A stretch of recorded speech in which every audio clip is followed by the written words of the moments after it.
假如张艺谋、肖战合作《三体》，你看不看？肖战真的是当红炸子鸡，传言一点不假啊！我已经看明白了，如今影视行业只要有点名气的大制作要拍，总能见到肖战的身影。最近我偶然刷到2023年热烈讨论的科幻佳作《三体》，它似乎有了新消息，有传闻说电影要拍了，导演从杨磊换成了张艺谋，主演阵容包括肖战、张鲁一、李沁。尽管这一消息还未得到官方确认，但立刻引起了网友们的关注。要知道，如果曾担任奥运总导演的张艺谋来指导科幻片，或许能为我国科幻电影打开新天地。现如今，虽然身处晚年的张艺谋仍然有着极大的野心，传闻他为了拍好《三体》，找到了资金无上限的投资方，制作团队也都是国内外的顶尖人才。另外，原本计划分成3部的《三体》被他压缩成不足3小时的电影。听到这个消息，网友们纷纷坐不住了。大家都说浓缩即是精华，但是剧迷们还是对过于浓缩导致剧情不流畅感到担忧。如果肖战真的演罗辑，那他将继郑晓龙、徐克之后，再次获得另一位大导的青睐。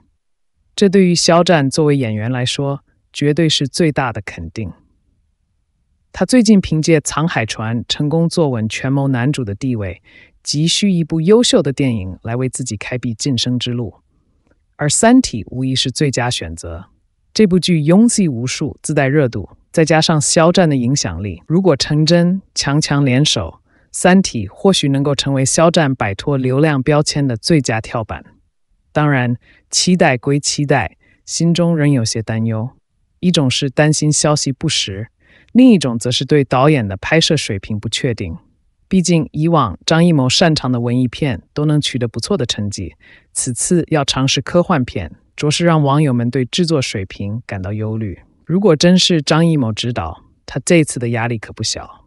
毕竟《三体》不仅是一部电影，更是关乎国人尊严的作品。大家都渴望我们能出一部自己的科幻大片。假如张艺谋和肖战合作，或许会成为我国科幻大片的开创者。对此，你有什么看法呢？欢迎在评论区留言交流哦。祝本文基于网络传闻创作，实际阵容以电影官方公布为准。藏海，随着大家二刷《藏海传》的上帝视角，一定捕捉到了更多肖战眼神戏所传达的复杂心理活动。那些在毒舌树瞳、马车示弱的名场面背后，藏着不经意的眼神和微表情，就像半遮的镜子，从缝隙中折射出藏海极致拉扯时内心情绪波澜的冰山一角。那咱们就先以毒舌树瞳的名场面为点，以点带线的半逐帧的扒一扒它前后的铺垫文戏。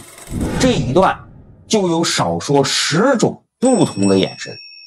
藏海11集毒蛇树瞳，此时的藏海就像蛰伏已久、下定决心要进攻的毒蛇，但它只是个结果。这之前的铺垫也同样震撼人心。咱先挑几个简单的对比一下，比如这个藏海在听到庄二回忆时的状态。10年前的那天夜里，蒯家灭门之事与我爹有关，眼神失焦而呼吸急促。从这儿咱们就可以知道，他正沉浸在灭门痛苦的回忆中，情绪有极大的波动。与之前他小心翼翼的提防、想办法时大脑的飞速运转，以及身份被庄二刚刚点破，他那种死不承认却又略带坏笑的眼神有着明显的区别。像这样的眼神戏，仅仅粗略的分就有10种。他们分别是藏海被庄二初步试探时的讪笑，顶着酒力的搪塞，装傻充愣的逢迎庄二，主动转移庄二的注意力。猛然听到庄二点破身份时，藏海目露凶光的故意试探，听庄二盘前时的冷眼旁观，听到自家灭门惨案的情绪波动，听庄二父子之情的不屑。庄二威胁藏海，我一定会先杀了你。他眼中的蔑视，最后他下定了跟庄二表态摊牌的决心。一共10种状态，种种不同，层层递进。而其中的每次转变都好像一条线穿起了这10颗珠子，共同成就了封神的名场面毒蛇树瞳。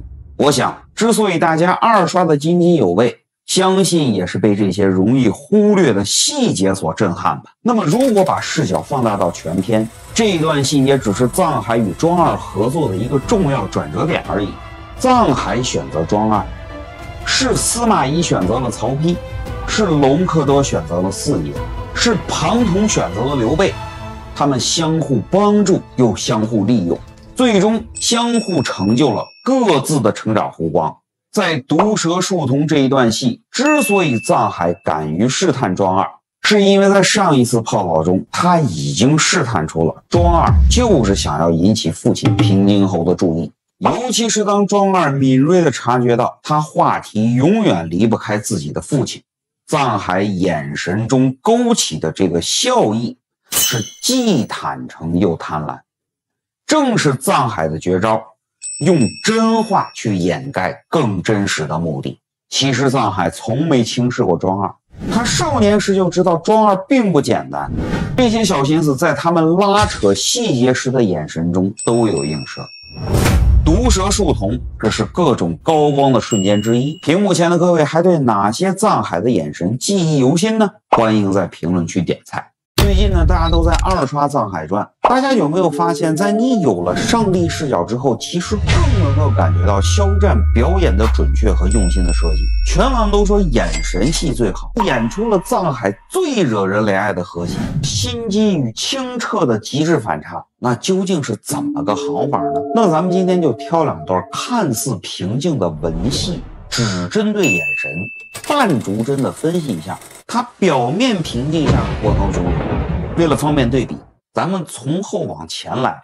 藏海第一段40集藏海见新帝，在这儿已经大仇得报、功成名就的藏海被新帝官复原职叫回京。咱们在这儿已经知道他已经萌生了要辞官的念头。皇上也将你官复原职了。当他一听到官复原职，眼神瞬间低垂，牵起了一抹淡笑。这个变化就准确地传达了他对立功受赏这个事儿根本就是不屑的，他对自己的目的已经达成感到了欣慰。随后在藏海见新帝的时候，他先阻止了太监打扰新帝下棋，不卑不亢地对皇帝暗中观察。其实对于新帝的意图呢，他之前大概是有猜测的。作为一个臣子，他虽然立了大功，但他毕竟是先帝宠臣。朕可是听说你深受先帝喜爱。果然新帝开始就提了先帝宠臣这事儿。注意藏海这个时候的眼神和表情，从对视转到了低垂微笑。他发现他猜对了。而新皇帝的表演才刚刚开始，他让人抬出了先帝的木工活，还让太监介绍。藏海是目不斜视，这个眼神的潜台词就是反正我都要不干了，我就静静看着你装呗。既是先爱之，拿到先帝灵泉烧了吧。直到新帝的这个表态，他瞟了一眼，笃定了之前的判断。等他再转头注视新帝的时候，眼神突然就坦诚了，因为他要提要求。这一瞬间的眼神转换非常明确地传达了一个信息，就是前一秒他有看穿人心的从容，而后一秒是温和坚定的诉求。这个时候饱经磨难的藏海已经足够成熟，与开篇的少年藏海形成了强烈的反差。如果咱们拿当年的魏无羡出来对比，就不难发现肖战在那个时候就已经开始善于运用微表情。藏海传里这些技巧的运用已经渗透到了很多内敛的文戏里。咱再来一段哈。藏海17集平津侯和藏海的梅园对谈。自打平津侯一开口，知青成了没出息的儿子，而这些年本侯待他确实不如知府，本侯是不是也有错？藏海就立马给了一个带有嘲讽笑意的眼神。哎，我知道你又要开始演了。因为这个时候藏海已经通过师傅的剧透知道了平津侯当年为了上位默许了害死自己心上人沈婉的行为。此刻平津侯以花匠自比，就是来寻求安慰的，要抱抱举高高的节奏。他接着平津侯的故事，立马给他安排了一个心理辅导。藏海的眼神平静但目不斜视，他知道这番话他一定能戳中平津侯。哎，我就不看你，我知道你肯定看我。